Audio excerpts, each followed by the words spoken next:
Trevor Lawrence is the next one. When you look in the crystal ball, what do you see with the Jags? You pointed that game out immediately when we did our review. So what do you see with Trevor Lawrence? Consistency, man, is the biggest thing that you now have what everyone's looking for. You have a quarterback who gives you a floor offensively, because you still look at this roster, especially on the offensive side of the ball. There's a lot of places they can upgrade, especially along this offensive line and in terms of like this receiving core. They could use, an A.J. Brown of the world, like some of these guys, the Tyreek Hill, that these other quarterbacks in this MVP conversation, even Stephon Diggs, are throwing to.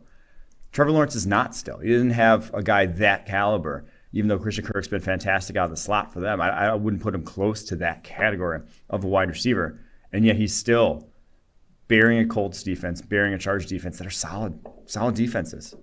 So Trevor Lawrence, yeah, maybe he's not in that mix just yet, but you already see him being able to give you this consistency that Jags are going to be basically that was promised for when he was the number one overall pick. But Jags are going to be, I don't want to say Super Bowl contenders overnight, but they are not the Jags we've known and quite frankly hated because they've been so bad of late. My crystal ball is a little bit cloudy here on this one, but my response to this is playoffs? Playoffs here with the Jags, with Trevor Lawrence, with how well they're playing? Look, they're coming out of the gate pretty hot here. Obviously, they're sitting at the very top of the division at a strong 2-1, baby. They have one of the easier schedules in the NFL. When we look at our power rankings after week 3, they have, I believe, a top 10 easiest schedule moving forward throughout the remainder of the season. They have easier schedules than the Colts, than the Titans, than the Texans. I don't think the Texans are going to be that big of a threat to them. I would tell you their biggest threat is the Colts.